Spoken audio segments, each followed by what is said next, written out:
I'm Justin Mott, and welcome to my home here in Hanoi, Vietnam. And it's good to be back in my home here in Hanoi, Vietnam. Got my renovation going on, almost done. I'll give you a full tour when that's done.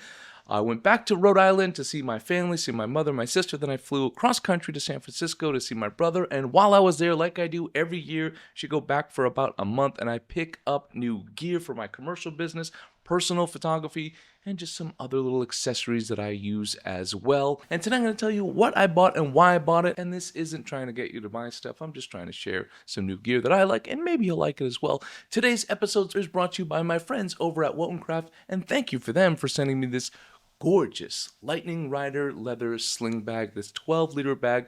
Oh, let's start with this bag. This isn't exactly a camera bag. It's more of a stylish everyday bag for your laptop and your everyday carry stuff. But with that said, you could also outfit it with their patterned inserts to turn it into a camera bag if needed. It features 3-point stabilizing straps, which keep it from swinging around.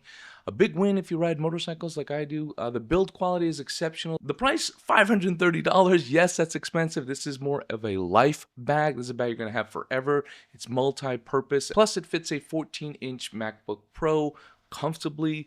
I used it on the plane ride over. I used it on a recent assignment in Ho Chi Minh City. And I absolutely love it. For me, I wanted like a sleek, functional bag for working on the go, something nice for planes that's a little stylish, something also for cafe stops when I want to go work there. I see this as like a forever bag, one that will break in beautifully over time. And while on the bag topic, I made a pivot. I made a pivot in my roller bag. For my roller bags for about 20 years, I've used Think Tank bags. I've always used them. I've always liked them. I've no issues with them. I was actually a Think Tank Pro for a long time. Then one day, I got an email from them, and they just kind of ended the relationship. It was abrupt. I didn't like the way they handled it. And the reason is because I had a relationship with Wencraft, which I was transparent with them from the start. I didn't see any crossover. They did, which is fine. I get it, to be an ambassador for 2 bags, but I just didn't like the way they handled it because I've been so loyal to their products, loyal to them. I thought I was really good to them as well. So just getting like a casual email with not a big explanation was kind of a bummer, but since that happened, it got me looking around a little bit, searching to see what else is out there, and this carry-on roller by Shimoda caught my eye. I saw it online, did a little research, went on YouTube, as you do. I bought it with my own money. So this is the Shimoda carry-on roller version 2. So this is a $300 roller bag. It meets international carry-on size standards. It features a convenient, this is my favorite part, doctor style bag top opening, so it doesn't flop open like that. It just opens in its own place and opens up, so you can work out of it a lot easier. It doesn't have like that flap thing going on where, and when you have those flaps and you put filters in there and you flap that open, it's a mess. And also the other thing that happens with the flap bag is when that bag is closed and not zipped, sometimes people move it and your equipment come out, and that could be a mess. This isn't going to happen that way. You're going to know this bag is open because the way it opens up, and you'll see it. But it's not just that. It's not just that opening. I also like the quality of it and style of it. That's something that's important to me, even in a roller bag. The other nice thing about this bag is it has these like removable inserts. You can mix and match depending on your kit. And if you're the kind of person that works with a backpack as well, you can just take the whole insert out with all your stuff and put it into the backpack. It's quite modular. It's a lot more stylish than the Think Tank bag. It seems more durable, which is perfect for frequent travel. The way I'm going to use this bag and the way I just use this bag is basically I'll pack it up for commercial work, editorial work, and I might even just like use half the bag for my gear if I have a lightweight kit like my Leica kit, like 1 or 2 cameras and a couple small lenses. I just went on a couple-day trip and I can put clothes and my equipment in there. Or if you like to travel with a roller bag because you're going through airports, you don't want to have a bag on your shoulder while you're traveling, you could pack it up nicely and also fit your shoulder bag in there and then repack it when you land. Something that's appealing to me. I know that's not for everyone, but it's a really cool bag. Check it out. I have no affiliation with them, bought it with my own money, and I've used it a couple times and I love it. Next on my list, I picked up a bunch of film stuff. I picked up an analog setup. I've decided again to shoot film for personal use only. So I picked up some new gear. Here it is. I went to KH, cool company. Again, no affiliation, but I bought a lot of my used stuff from KH. It was just simple. I could trust them. They have a nice rating system on there. So here's what I picked up. I picked up a Leica CL. I got it for about $560. I picked up a Voigtlander NOKTON 40mm 1.4 lens. Picked that up from Adorama for about $340. And I also picked up a Voigtlander 75 NOKTON, and that set me back around $700. I also picked up a KEKS hot shoe light meter. It was about $100. Bought that at the Leica store in San Francisco. And then I bought a scanner, and I heard all sorts of different things. I haven't scanned in so long. It was so funny to see that Nikon Cool Scan. I remember using that in college.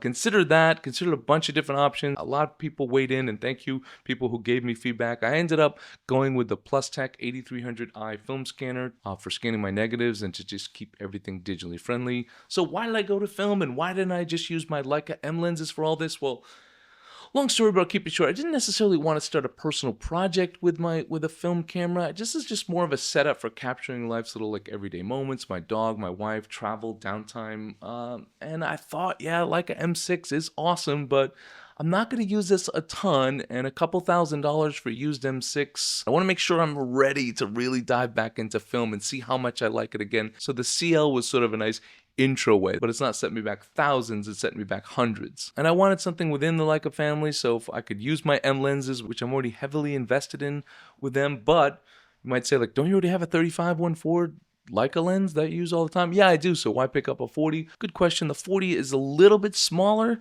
than the 35, plus I just like to separate my kits sometimes, and I just want a lens that's going to sit on that camera all the time, and something I'm not going to worry about a ton. It's kind of going to be like my beater camera. Take it around. I don't mind if it gets beat up. I don't mind taking it on a bike ride. I don't mind just having it around my shoulder all the time without a bag.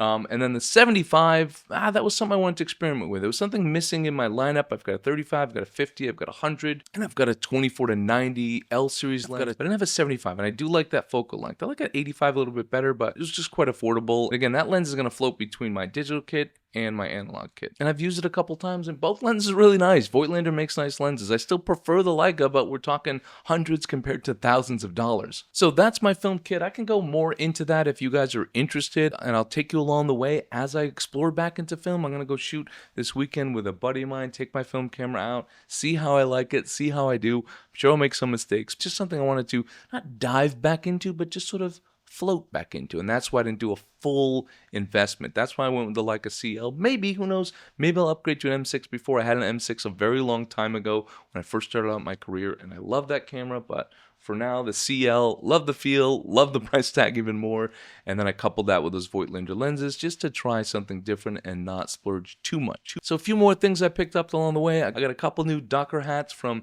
Baton, CIRE. These are my favorite. They're not beanies. My older ones have seen better days. They're getting a little sweat stained and dirty and beat up a little bit. And I wanted a couple new fresh ones, so I bought this, and I got this little herringbone one right here. And so I love their hats. They make the best ones. Other companies make Docker hats, but these are my absolute favorites. Rapid fire, go through the rest of the things. I picked up a laser pointer. I never thought I wanted a laser pointer, but I saw a DOP use it on a commercial shoot, and I really liked it. He was just using it to point to different lights to his assistants. They moved that. And then being on a shoot in China with a language barrier, sometimes it's just hard to explain things, or having someone move. Just nice. You could be like, okay, just know that's the piece of furniture. Move that a little bit to there, that to there. It's just great. Great for that kind of stuff. Perfect for commercial work. Love it. I'll put a link to all the exact stuff I bought in the description box below. You can check all that stuff out there. I also picked up this little monitor strap holder system for clients to view me wirelessly.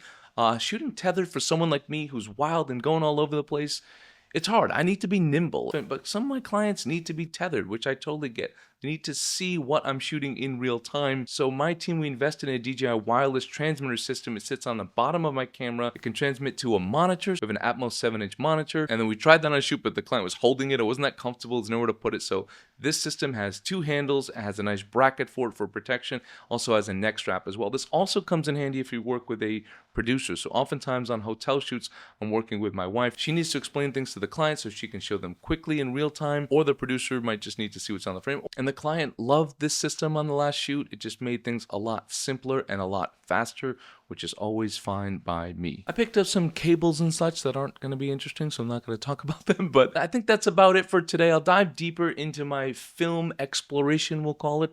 Everyone uses the word journey these days. I'm going to try something different. My film exploration, and I'll explore that in a future episode. I'll talk about that. You guys, I still have a few slots left for my Northern Vietnam workshop in December. It's about a month away. Check that out. A couple people had to drop out last minute, so I have a few slots left. Check that out. It is a trip of a lifetime here in Northern Vietnam. We're gonna have a great time. It's open to all photographers. The goal of this trip is to have fun, learn about Vietnam, and improve your photography. And it's only 5 people per workshop, so it's a very intimate learning experience. Thank you guys for tuning in. Don't forget to check out my online store for one-on-one classes, presets, prints, and much more at askmott.com. Thank you to Wotancraft for sponsoring this episode. Thank you to you guys for watching. Don't forget to like, share, and subscribe, and don't forget to have a wonderful day.